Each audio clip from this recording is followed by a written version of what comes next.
है जो मेरे क्रोध को भड़काने का प्रयास कर रहा है?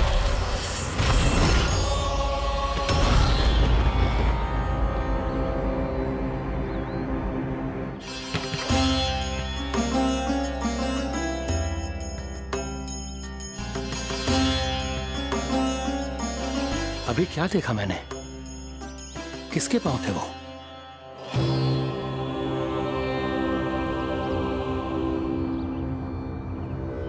मैं आप सबका कष्ट हरूंगा। मैं अवश्य अवतार लूंगा। मैं अवश्य अवतार लूंगा श्री कृष्ण के रूप में। श्री कृष्ण के रूप में। श्री कृष्ण के रूप में।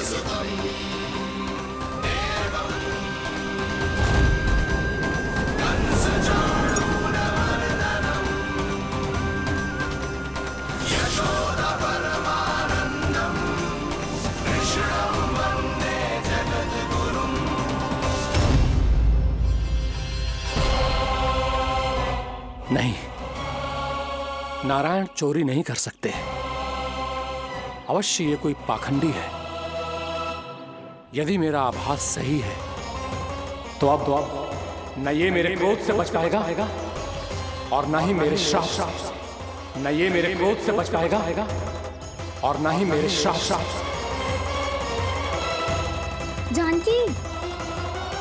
जानकी को मैं ऐसी स्थिति में छोड़ के नहीं जा सकता। क्या हो गो? कछु तो बोल। कछु करना चाहिए मुझे, पर करूं तो क्या? वापस गया तो जानकी और कस्तूरी पकड़ लेगी और मैया के पास ले जाएगी। समय पे घर पे ना पहुंचा तो पकड़ा जाऊंगा। हे नारायण, अब आप ही कोई सहायता करो जी। क्या हो गया जानकी को?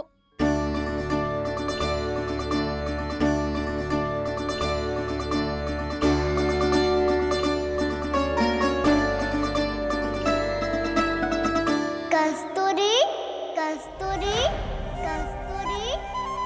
जी मेरा नाम किसने पुकारो? कौन है वहाँ? रानी भाभी,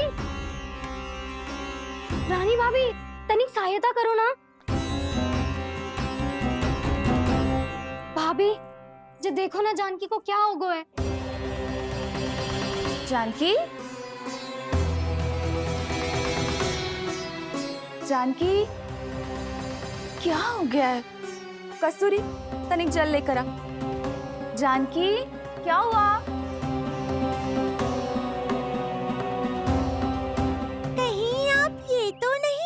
रहे प्रभु कि बड़ी माँ थोड़ी देर में मैया को भी यहाँ बुला लेंगी। हाँ, और तब मैं निश्चिंत होके घर जा पाऊंगा। पर प्रभु, यदि मैया को घर से निकलने से पहले ही पता चल गया कि आप घर पर नहीं हैं, तो क्या होगा? ना, कुछ तो गड़बड़ है। कहीं चोट लगने का तो प्रभाव ना है कि जे इतना सो रहा है। यदि मैया को आपकी अनुपस्थिति का पता चल गया तो क्या करेंगी वो? यशोदा, मुझे लगता है कि तुम्हारा मन आजकल ढूंढने लगो है कि कहीं से तुम्हें चिंता मिल जाए और तुम उसे व्यर्थ में ही ले लो। कहना क्या चाहते हो आप? यही कि तुम्हारा लल्ला कितनी शांति से सो रहा है और तुम यहाँ उसकी चिंता कर रही। अरे सुबह की चोट को तो कब का भूल गए हो। तुम ही बताओ, तनिक भी पीड़ा होती इसे तो इतनी शांति से सो पाते हो? ना। तो बस, तो फिर चिंता मत ही करो। मैं रहूंगा ना इसी कक्ष में, ध्यान रखूंगा उसका। तो जे बोलो ना, आपको भी कान्हा के जैसे चादर तान के सोनो। अरे ना, भरी दोपहर में कोई सोता है क्या भला? पक्की बात? हाँ, पक्की बात। मैं लल्ला को ध्यान रखूंगा, तुम चिंता मत करो। हाँ हाँ ठीक है। वैसे भी मुझे बहुत कार्य है। इतना सारा माखन इकट्ठा होगा है, पुराना होने से पहले इन सब का घी निकालना है। जानकी कह रही थी आएगी सहायता करने, तो कहीं ना है।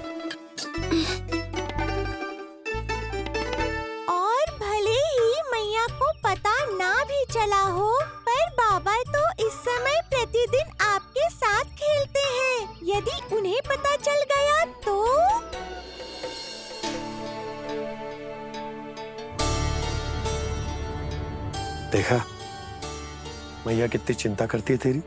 एक बार बाबा को पता चल गया तो फिर मैया को तो पता चलना ही है। उनसे अधिक देर तक छिपा नहीं पाएंगे बाबा।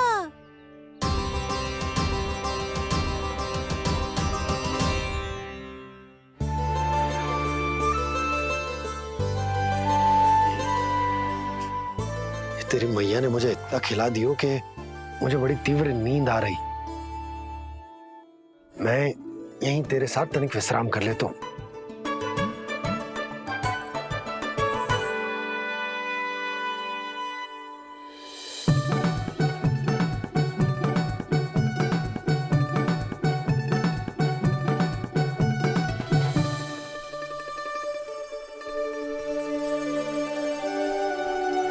पता था मुझे यही होने वाला है। दोनों बाबा लल्ला आनंद से नींद लो, मुझे बहुत सारा कार्य करना है। चाहे बाबा को पहले पता चले या मैया को, आपके लिए तो दोनों ही स्थितियों में संकट है प्रभु। तीनों स्थितियों में मूली तीसरी स्थिति कौन सी प्रभु? वो भी तो पधार रहे हैं। वो कौन? जगत विख्यात महर्षि, अत्यंत क्रोधित स्वभाव वाले। प्रभु महर्षि दुर्वासा।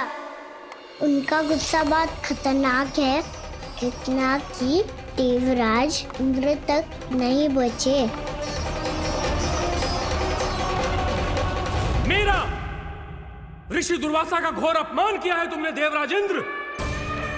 जिस प्रकार से तुमने मेरी वरदान में दी हुई माला को ठुकराया है, उसी प्रकार से तुम्हारा पद तुम्हें ठुकराएगा और तुम्हारे साथ साथ अन्य सभी देवता भी अपने अपने पदों से नीचे गिरकर श्री विहीन हो जाएंगे। ये मेरा शाप है तुम्हें, ये मेरा शाप है तुम्हें, ये मेरा शाप है तुम्हें।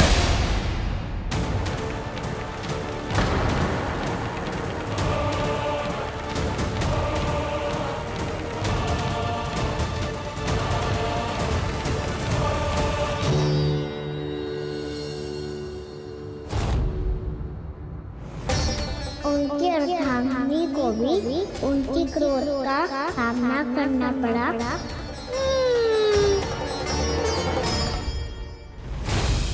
तुमने मेरी आज्ञा का अनादर करके मेरे सम्मान को भस्म कर दिया है कदली। इसलिए मैं तुम्हें श्राप देता हूं कि तुम इसी क्षण भस्म के ढेर में बदल जाओगी।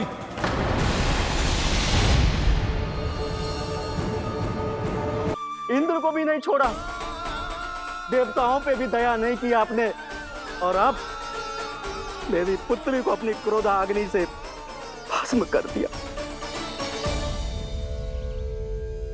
मैं आपकी संवेदनाओं को समझता हूं ऋषिवर, परंतु यदि मैंने देवताओं को श्राप न दिया होता तो समुद्र मंथन भी न होता और उन्हें अमृत भी न मिलता।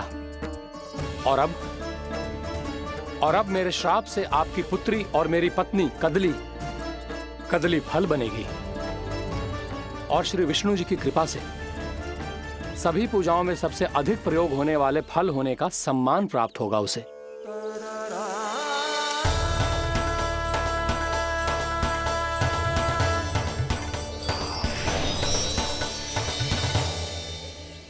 पर इससे आपके क्रोधी प्रवृत्ति को उचित नहीं ठहराया जा सकता।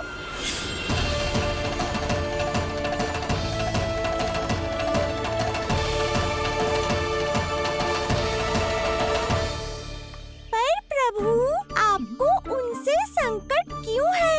उन्हें थोड़ी ना पता है कि आपने क्या किया है। उनकी तपस्या की शक्ति को कम मत आगो मुरली, उन्हें सब पता चल चुका है। फिर तो फंस गए बुरी तरह से। अब केवल भयभीत ही करोगी, कोई उपाय भी सुझाओगी? प्रभु, इससे पहले कि ऋषि दुर्वासा या कोई और घर पहुँचे, आपको घर पहुँचना होगा ताकि मैया किसी और पर विश्वास ही ना करे। तो चलो फिर।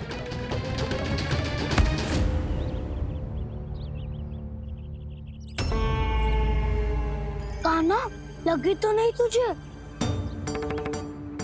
भाग तो ऐसे रहा था जैसे पीछे कोई चक्रवात आ रहा हो।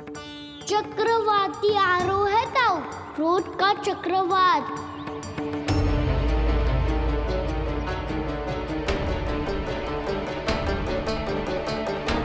कैसे संभालूंगा मैं महर्षि दुर्वासा को? कान्हा कहाँ खो गया? और ये माखन क्यों लगा है तेरे मुंह पे?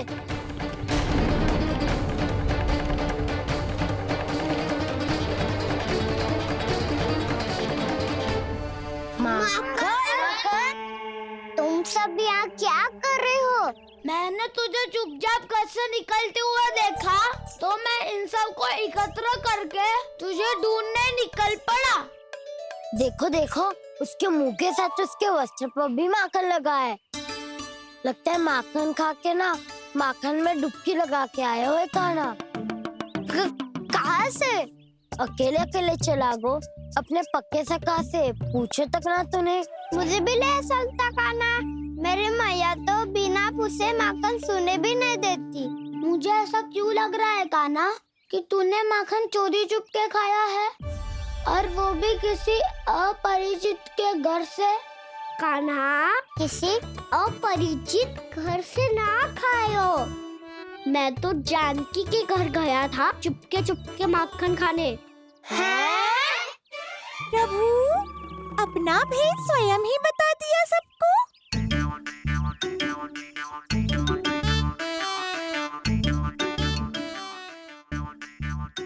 मेरा अर्थ है कि जानकी का घर खुला था तो मैं भीतर चले गयो। ना पूछे, पर वो तो सो रही थी ना, इसके लिए मैंने माखन बिना पूछे ही खा लियो। इसी को तो चोरी करना कहते हैं कान्हा। चोरी? ताई जी को पता चल जाएगा तो क्या होगा तेरा? कौन बताएगा मैया को? हम बताए या ना बताए, तेरे मुंह और वस्त्रों पे लगा माखन स्वयं ही बता देगा।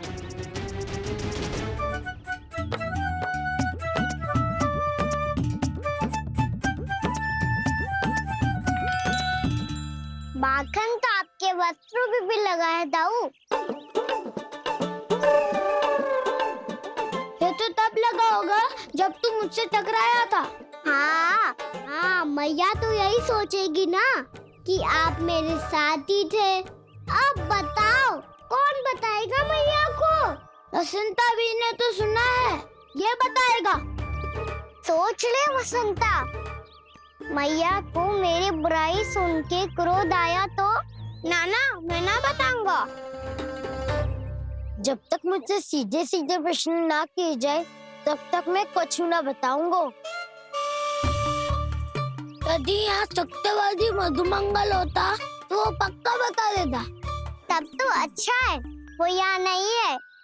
मैं बताऊंगा ताई जी को, क्योंकि मुझे ताई जी ने सब सूचना देने को कहा था। कब? सुबह जब मैं ताई जी को पूजा के फूल देने को गया था। सुन, तेरी आंख के सामने कछु उल्टा सीधा हो या कोई अत्यधिक शरारत करे तो सीधे आके मुझे सूचना दियो, समझ गो? ना बताएगो ना तो मैं कान्हा को बाहर भेजने की आज्ञा वापस ले लूंगी। नाना, आप आगे वापस मत देना, मैं सब बताऊंगा। इसलिए आपको तो ताई जी को बताना पड़ेगा। अर्थात मैया ने आपको बाहर भेजने से पहले ही गुप्तचर की व्यवस्था कर ली थी। मैंने वचन दिया है। मेरी आंखों के सामने कुछ भी उल्टा सीधा हुआ तो मुझे सूचना देनी पड़ेगी। पर तेरी आंखों के सामने कुछ उल्टा सीधा हुआ ही ना, वो बातों में उलझा रखा ना, मुझे बताना चाहिए ना तो अनुचित होगा बलराम। और सखा को फंसाना अनुचित ना होगा, क्यों दाऊ? ये निर्णय मैं कैसे करूं? तो और कौन करेगा? कीचड़।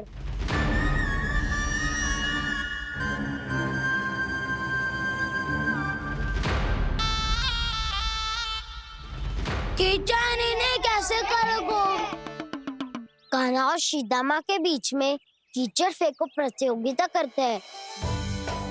जो जीता सब उसी का ही साथ देंगे। बोलो स्वीकार है? स्वीकार है। तो मुझे भी स्वीकार है। पर नियम क्या होंगे? जो पहले थक जाएगा उसको हारा हुआ माना जाएगा, या फिर जो 2 बार अपने विरोधी पर कीचड़ फेंक देगा वो जीत जाएगा।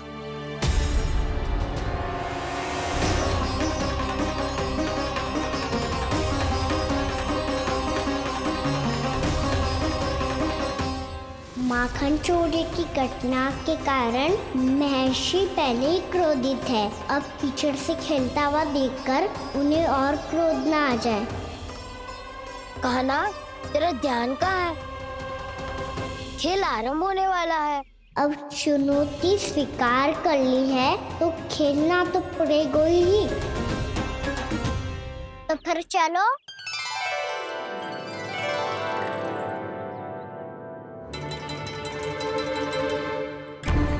अरे हटो हटो, तनिक धुआं तो जाने दो। को तनिक नजर उतार लूं मैं। अरे वैद्य जी उपलब्ध ना है, मथुरा गए हुए हैं। इसकी स्थिति का उपचार किसी वैद्य के पास भी ना होगा, पर मेरे पास है।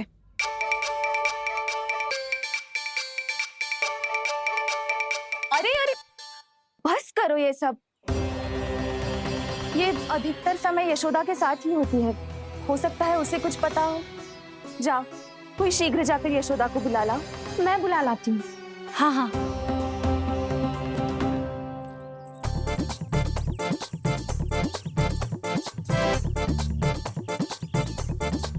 मैं ही बनूंगा निर्णायक। नाना, इसे ना बनना चाहिए। ये तो कान्हा के हाँ में हाँ मिलाता है। बलदाव को ही बनना चाहिए निर्णायक। हाँ हाँ, बलदाव को ही निर्णायक करना चाहिए।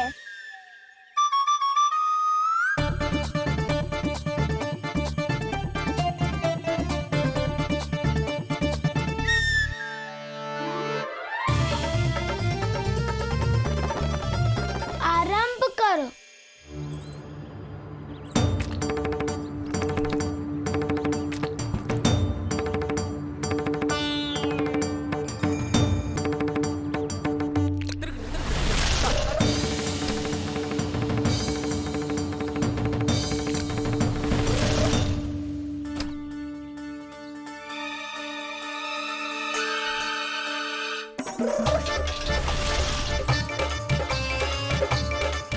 वाह, क्या सटीक लगता बेजार सीधा माने। एक बार मैंने भी ऐसे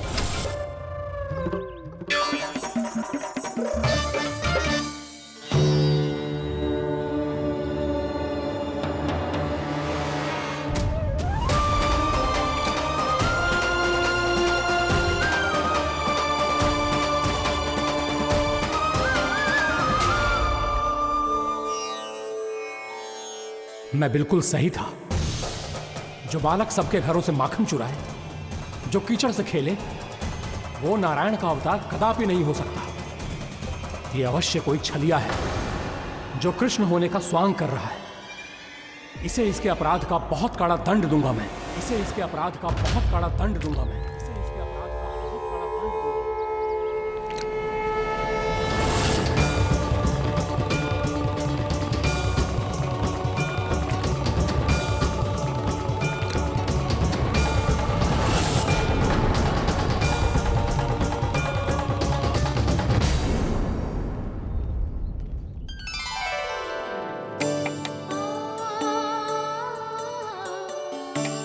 घी बनने की सुगंध से दौड़ा चला तो है, जे सोच के कि मैया कछु विशेष बना रही है। तो चेतु अभी तक सो रहा है। बहुत समय होगा है बिना कछु खाए पिए सो गए है। जाके उठाती हूँ।